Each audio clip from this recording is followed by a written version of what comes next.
Hi students, through this video we shall start the first lesson of history, sources. In this chapter you are going to learn sources required to the study of history, types of sources of history, importance of the archaeological sources, importance of the inscription, importance of oral sources in history.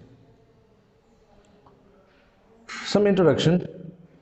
History is a systematic study of the past. History is written on the basis of sources. Hence, there is no source, no history is the stance of history. Historian is like an advocate.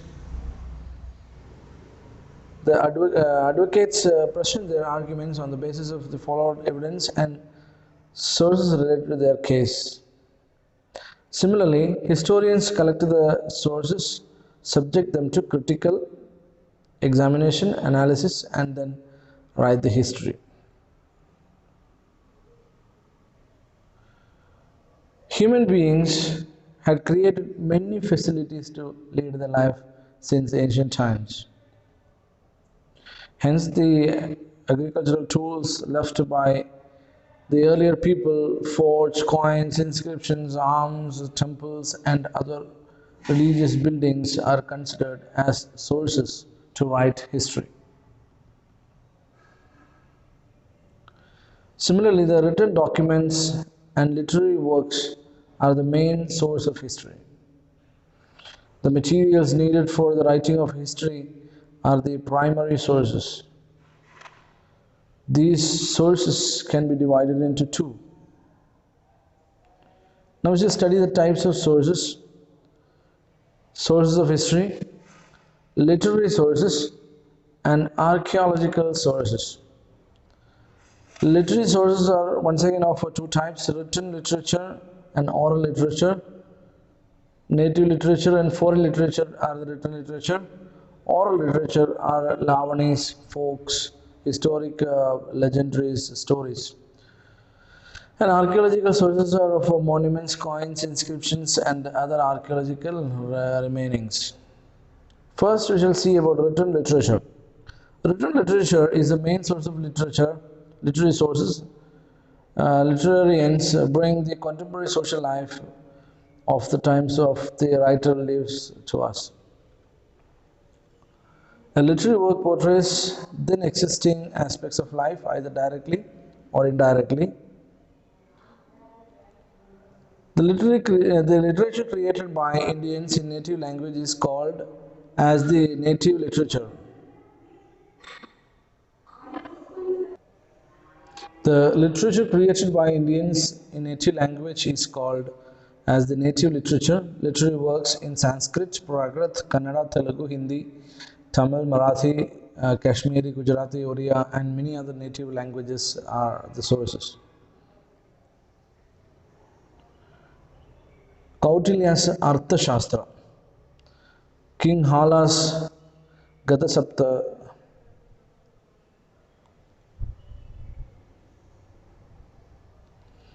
Gadaspatasti, Vishagadatta's Mudra Rakshasa, Kalahana's Rajatarangini, Banabhatta's Harshacharita, Chandabardai's Prithviraj Raso, Pampa's Vikramarjuna Vijaya, Sangama literature, and many others. Next is foreign literature. Many foreigners who visited India as travelers, ambassadors, businessmen, officials, and missionaries, they have recorded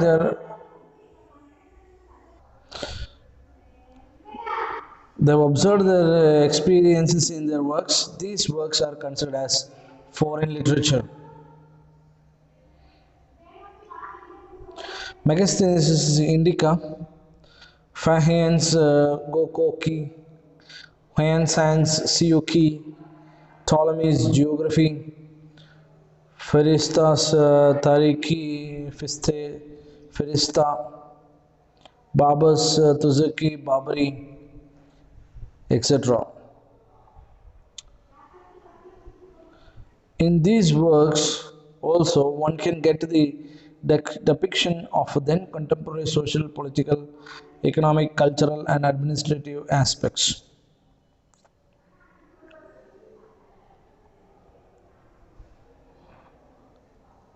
Exaggeration, hyperbole, and loyalty to one's master are present in native literature. Similarly, in foreign literature, due to lack of local knowledge, many misgivings are also recorded. These are the drawbacks of written literary sources. Historians have the challenge of writing history by keeping in mind all these limitations. Next is oral literature. Oral literature means the folk story, folk songs, folk legends, ballads that pass from one person to another by word of mouth. Since the beginning of human life, human beings are passing on their experiences in the form of stories, songs, and ballads orally from generation to generation. The folk people have created ballads about their local heroes. There are ballads on Kumara Rama, the Nayaks of Chitradurga, Kempegowda, Tipu Sultan, Sangoli Rayana, Kittur Chennamma, Sindhura Lakshmana, Meadow Taylor, and others. Legends mean the local mythological stories. Every place will have their own legends. There are legends behind the names and places like Shravanabalagola, Bengaluru, Koppala, Pattadakkallu, Gokarna, and Mysore. Similarly, every village and town have their own legends. Next is archaeological sources. Archaeological sources are available not only on the surface of the earth but also hidden deep in the depths of the earth.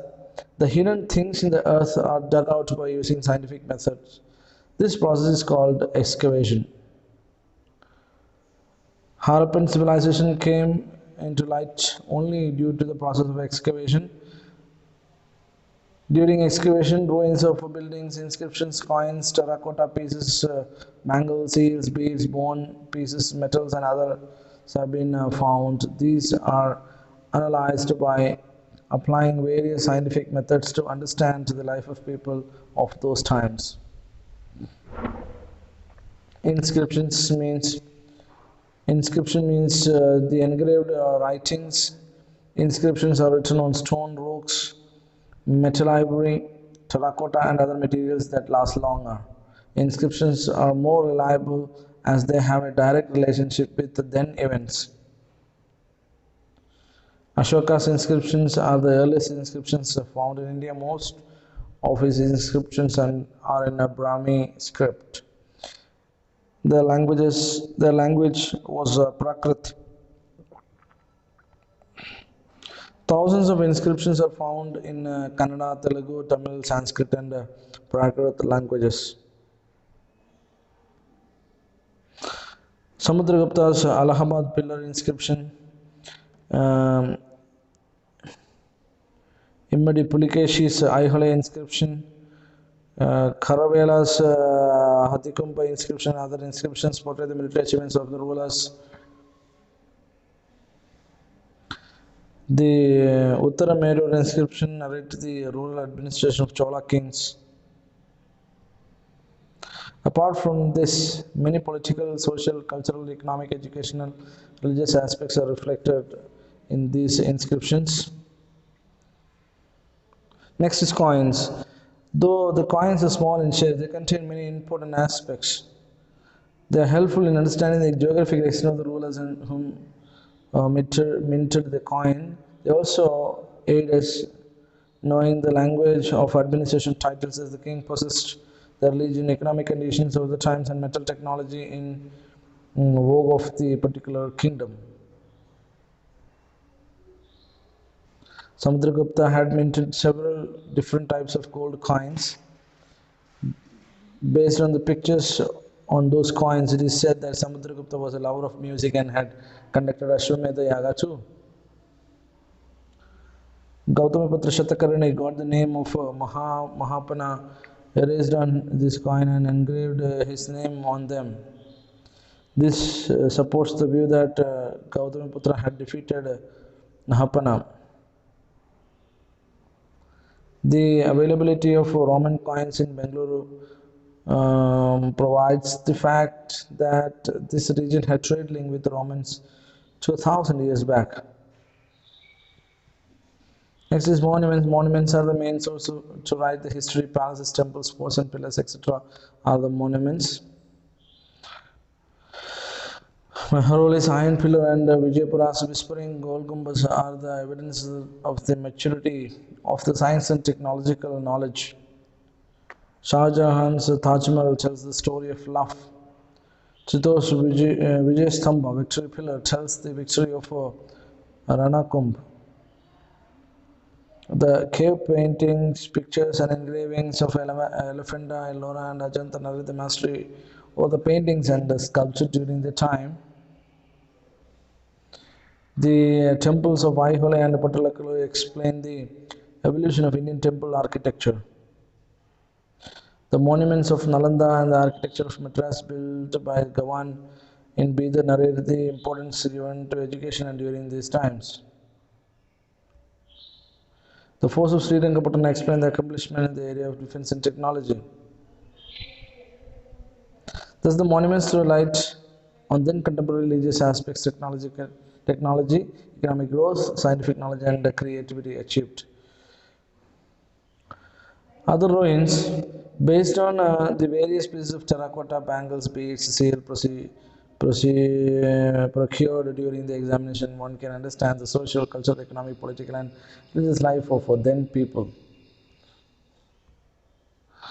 By applying carbon 14 dating procedure on the biological ruins, dead animals, birds, and trees found in these sites, one can arrive at the accurate period of the ruins. Buddha stupa came into light during the excavation of Sanati in Yadgiri district and Rajagatta of Doddaballapura Taluk. In the excavations conducted at Arikamedu and Pattanam in Tamil Nadu, a large number of evidences were found that speaks about the commercial contact between South India and the Romans. Like this, the remains found at excavation tell many things that were lost over a period.